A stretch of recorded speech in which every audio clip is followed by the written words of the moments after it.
അമൃതം പൊടി ഉപയോഗിച്ച് ഞാൻ ഉണ്ടാക്കിയ ഒരു തരം ലഡുവാണിത്. നല്ല ടേസ്റ്റ് ഉണ്ട്. അപ്പോൾ അതിന് ഉപയോഗിച്ച എന്തെങ്കിലും പഞ്ചസാര, ഡാൽഡയും നെയ്യും കൂടെ മിക്സ് ആക്കിയിട്ട് പിന്നെ കിസ്മിസും. അപ്പോൾ ഈ അമൃതം പൊടിൻ്റെ ലഡു എങ്ങനെയാണ് ഉണ്ടാക്കുക നോക്കാം, ഞാൻ കാണിച്ചു തരാം. ഈ അമൃതം പൊടീനെ കൊണ്ട് ലഡു ഉണ്ടാക്കാൻ വേണ്ടിയിട്ട് തന്നെ ഈ ഇതേമാതിരി ഒരു പാത്രത്തിലാണ് ഒരു സ്പൂന് ഡവറ എടുത്തു. രണ്ട് ഇതെടുത്തിട്ടാണ് ചെയ്യുന്നത്. ഈ പാത്രത്തിൽ 2 പാത്രം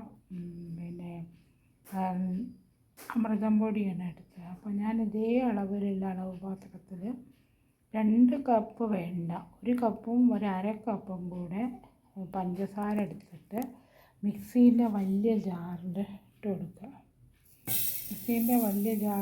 കൊടുത്തിട്ട് അതിനകത്ത് 3-4 ഏലക്കായും കൂടെ ഇടുക. എന്നിട്ട് അതപ്പോൾ അതിൻ്റെ മിക്സീൻ്റെ ജാറിൽ നല്ലതുപോലെ പൊടിഞ്ഞ് കിട്ടുമല്ലോ, അങ്ങനെ 2ഉം കൂടെ ഇട്ടിട്ട് നല്ലതുപോലെ പൊടിച്ചെടുക്കും. പഞ്ചസാരയും ഏലക്കായും കൂടെ, ഞാൻ ഏലക്കായൻ്റെ തോല് കളഞ്ഞിട്ട് അരി മാത്രം ഇട്ടിട്ട് പഞ്ചസാരേൻ്റെ കൂടെ പൊടിച്ചെടുത്തത്.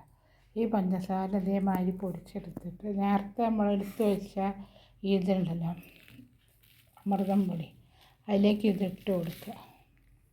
ഇത് ഒരു സ്പൂണെടുത്ത് നല്ലതുപോലെ 2ഉം കൂടെ മിക്സ് ചെയ്തെടുക്കുക. അതേമാതിരി നല്ലോണം പഞ്ചസാരയും ഈ അമൃതം പൗഡറും കൂടെ നല്ലതുപോലെ മിക്സ് ചെയ്യുക.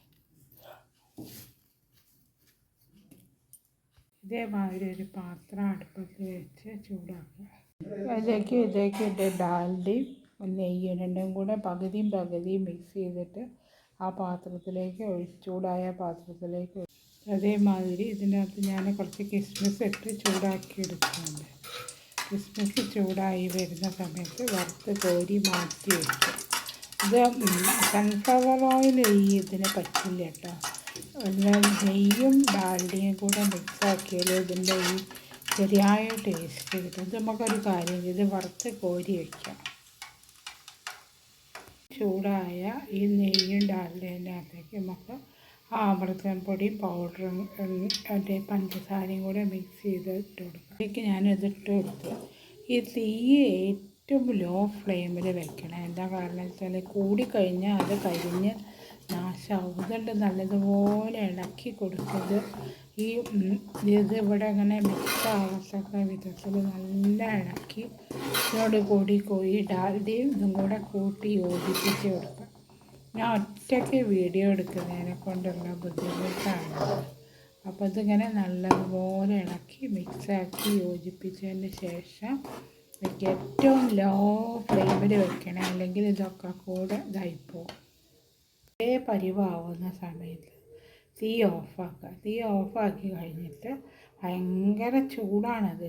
ഒന്ന് ചൂടാറിയതിന് ശേഷം നല്ലതുപോലെ ഉരുട്ടി കൊടുത്താൽ ഇതേമാതിരി അമൃതം പൊടീനെ കൊണ്ടുള്ള ലഡു തയ്യാറായി. അത് സ്വല്പം ചൂടാറി വന്നിട്ടുണ്ട്. അപ്പോൾ നമുക്കത് ഉരുട്ടി കൊടുക്കാം. ഇതേമാതിരി നല്ല ചൂടാകുമ്പോൾ കയ്യിനെ കൊണ്ട് ഉരുട്ടാൻ പ്രയാസം. ഇതേമാതിരി ഉരുട്ടി കൊടുക്കുക. ചൂടാ, ഭയങ്കര ചൂടാ.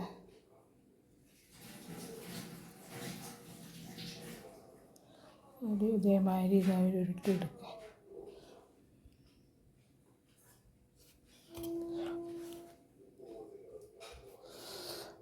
അയ്യോ കൊള്ളുന്നുണ്ട്.